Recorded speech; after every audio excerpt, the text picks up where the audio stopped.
Welcome to my channel. आज हम बात करेंगे कि नौकरी कितना इंपॉर्टेंट है। क्या हमें नौकरी को अगले 5 साल के लिए भी होल्ड करके रखना चाहिए? क्या हमें नौकरी पे विश्वास करना चाहिए? तो मैं आपको आज बता दूं, मैंने अभी रिसेंटली चैट जीपीटी से पूछा था, क्योंकि अभी आज के टाइम पे एआई आ गया है। तो मैंने रिसेंटली चैट जीपीटी से पूछा कि अभी कुछ मुझे ये बताओ कि जो टॉप कंपनी है इंडिया के, उनमें से अभी कितने परसेंटेज जो नौकरी है वो अवेलेबल है। तो जो उसने मुझे बताया वो शॉकिंग था। मैं आपको अभी शो करूंगी, उसने शॉकिंग था। तो मैंने सबसे पहले उसको सेक्टर वाइज पूछा, कितने सेक्टर हैं, कितने टॉप सेक्टर्स हैं हमारे इंडिया में, और उन टॉप सेक्टर्स में कितने परसेंटेज जो है जॉब अवेलेबल होती है और हर साल कितने निकलते हैं जॉब। ठीक है, तो उसका जो एवरेज था वो 15 से 20% का एवरेज था। यानी हर एक कंपनी से इंफ्रास्ट्रक्चर की बात करें, रियल एस्टेट की बात करें, फाइनेंस सेक्टर की बात करें, तो इन सब में 10 से 15% का जॉब जो है वो ईयरली निकल रहा है। 10 से 15% का मतलब कि मान के चलो कि एक कंपनी में 100 लोगों की रिक्वायरमेंट है। ठीक है, सालाना वो 10 से 15 लोगों की उसकी रिक्वायरमेंट आ रही है उस पोजीशन को फुलफिल करने के लिए। ठीक है, 10-15 लोगों की पोजीशन सिर्फ आ रही है एक कंपनी में फुलफिल करने के लिए। और हमारे यहाँ पर जो इंडिया में जो कॉलेजेस से हमारे स्टूडेंट निकल रहे हैं वो ईयरली जो निकल रहे हैं वो लाखों में निकल रहे हैं, लाखों में। ये 1-2 लाख की बात नहीं कर रही मैं, 10 लाख, 12 लाख, 15 लाख से ऊपर ही है जो बच्चे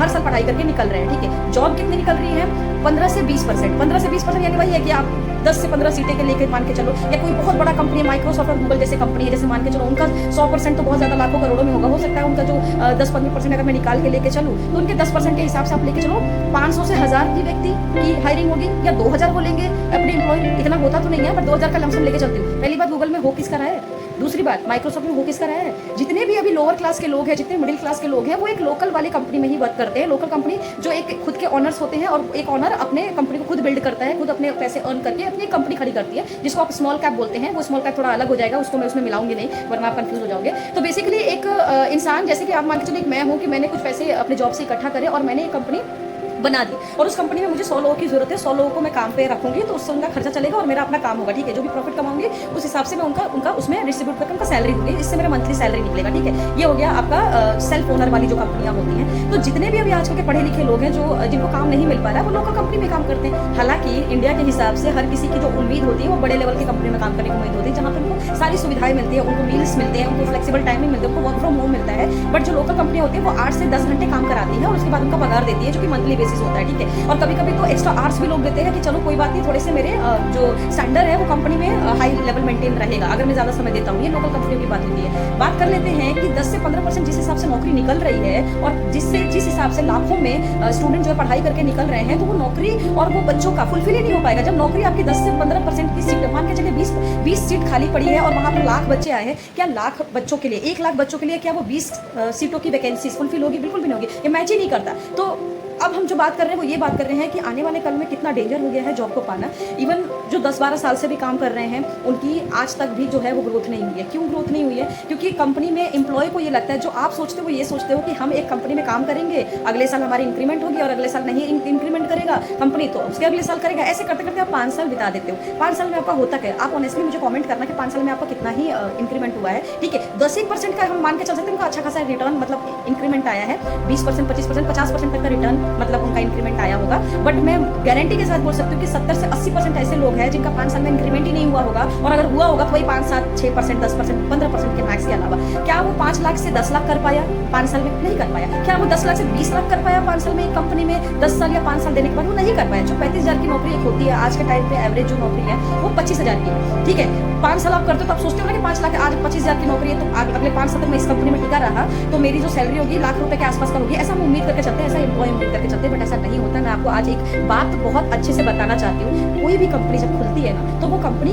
हर एक पोजीशंस के लिए एक पर्टिकुलर अमाउंट, एक पैकेज डिसाइड करके रखती है, जिसको वो सालाना मेंटेन करके रखते हैं। ठीक है, उसमें छोटा मोटा अमाउंट जो है ऊपर नीचे फ्लक्चुएट कर सकता है। अब छोटा मोटा अमाउंट का मतलब ये है कि सपोज करिए कि एक सेल्स का हमने एक पूरी टीम बनाई, एडमिन टीम बनाई, अकाउंट टीम बनाई, सेल्स टीम बनाई, रिसेप्शन का टीम बनाया हमने। ठीक है, मैनेजमेंट टीम बनाया, और हमने एक पैकेज डिसाइड किया कि भाई देखो हम सेल्स में हम 10 लाख रुपए हर महीने का रखेंगे, 10 लाख रुपए हम सालाना खर्चा करेंगे, सेल्स टीम को देंगे। ठीक है, सेल्स टीम में वो XYZ कोई भी आ सकता है। एडमिन में जो मैनेजमेंट में हमने उसमें 10 लाख वहाँ खर्चा कर दिया, कुछ हमारे थोड़े बहुत जो मैनेजमेंट सिस्टम है उसमें हमने 10 लाख खर्चा कर दिया। तो मैंने क्या मतलब जो भी एक स्मॉल कंपनियां बनती हैं, जो नई कंपनी लोग बनाते हैं, तो ये सोच के चलते हैं कि 30 लाख रुपए हमारा सालाना, हमारा जो है वो सालाना नहीं मंथली बेसिस लेके चलते हैं कि हर महीने हम 30 लाख रुपए, या एक एवरेज लेके चलते हैं हर महीने हम 30 लाख रुपए खर्चा करेंगे इन सारे टीमों को सैलरी देने के लिए। उसने डिसाइड किया, जिसकी कंपनी, उसने डिसाइड किया भैया 30 लाख का खर्चा चलेंगे, उसमें एक मैनेजमेंट टीम रख देता है, एचआर को रख देता है कि भैया देखो इस 30 लाख से कम कटौती वाले ही लड़कों को या लड़कियों को रखना हमारे काम को फुलफिल करने के लिए। यानी मैंने जो क्या किया, मैंने सपोज मैंने अपनी कंपनी खोली, मैंने अपने 30 लाख रुपए महीने का डिसाइड कर लिया कि 30 लाख रुपए मेरा पूरा खर्चा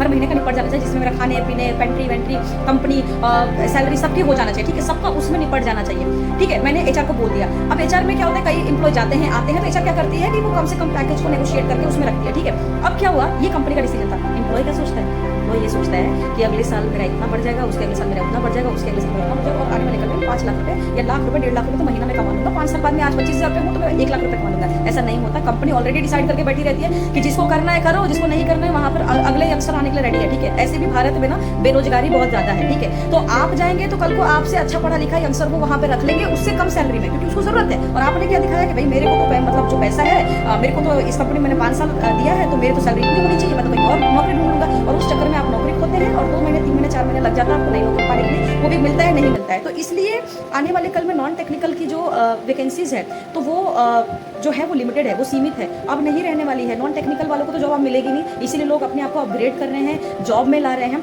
आज हम आपको चैट जीपीटी का बता देते हैं कि चैट जीपीटी ने क्या किया। तो ये देखिए, मैंने चैट जीपीटी से जब पूछा था कि अभी जो हमारी टॉप कंपनियां हैं, टॉप कंपनियां जो इंडिया में हैं, उनमें कितने परसेंटेज तक जो जॉब है वो वैकेंसीज ईयरली निकल रही है। अभी तो क्या लिख रहा है, ये यहाँ पर लिख रहा है कि आईटी सेक्टर में जो है, आईटी सेक्टर, मैंने आपको non technical technical IT sector में काफी मेजर जो है वैकेंसीज निकलेगी। ये देखिए, फाइनेंस में जो है इसने जो लमसम दिया है वो 20 से 25% का जो है जो वैकेंसीज हैज बीन, ये देखो आप लिखा आ रहा है, ये स्पेंड कर रहा है, और ये सपोर्टिंग अराउंड जो है 20 से 30% का फाइनेंस सेक्टर में जो है नौकरियां निकल रही है। 20 से 25% इंफ्रास्ट्रक्चर में, जो रोड बनाने कंपनी, जो आपका ये जितने भी बड़े बड़े मैन्युफैक्चरिंग हो गए, जो इंफ्रास्ट्रक्चर पे रोड बनाते हैं, जो सीमेंट्स और बिल्डिंग मटेरियल की जो कंपनियां होती हैं, तो उसमें 15 से 20%, जिसमें आपको एक नॉन टेक्निकल जॉब इसमें मिल सकता है। बट वैकेंसी आप देख रहे हो ये 15 से 20% का ही जो है इसमें निकल रहा है। रियल एस्टेट में भी देखो, जो कि non technical mostly real estate में आते हैं, इसमें भी 10 से 15%, तो इसमें भी आप जॉब ना के मान के ही चलो। तो जैसे कि आपने देखा कि चैट जीपीटी जब मैं पूछ रही हूँ उससे, तो उसने आईटी सेक्टर के लिए 93% की वैकेंसी बताई, यानी आने वाले कल में, आने वाले 2-3 साल में आपके आईटी सेक्टर में वैकेंसी ज्यादा निकलने वाली है। अब जो बच्चे जो हैं, हमारे स्टूडेंट जो है, जिन्होंने नॉर्मल ग्रेजुएशन किया है, जिन्होंने बीकॉम किया है, जो बीए करे हैं, जिन्होंने बीबीए किया है, तो वो तो यही सोचेंगे ना कि हमको तो एक नॉर्मल नौकरी मिल जाए, हमें तो 30-40 हज़ार की नौकरी मिल जाए और हम उसको अच्छे से अपना चलते रहेगा, अपना लाइफ कटता रहेगा। बट नॉन टेक्निकल तो उसने हटा ही दिया है ना। इंफ्रास्ट्रक्चर में 15% हो गया है, आप फाइनेंशियल में जो हो गया 20% का हो गया, एफएमसीजी फूड सेक्टर सबसे ज्यादा उसमें नॉन टेक्निकल लोग काम करते हैं, उसमें भी जो है उसमें 8 से 12% हो गए, यानी उसमें तो आपको नौकरी मिलने से रही, उसमें तो मिलेगी नहीं। तो वो ऑलरेडी वहाँ पे 20-25 साल पुराने लोग बैठे होंगे जो किसी नए को आने ही नहीं देंगे। तो इसीलिए जो आप मुझे बताओ, सबसे पहले तो मैं ये इस चीज़ से कंफ्यूज हूँ कि आने वाले कल में अब होगा क्या, कैसे यंगस्टर्स अपनी नौकरी को प्रोटेक्ट करके रखेगा। आप मुझे कमेंट बताएं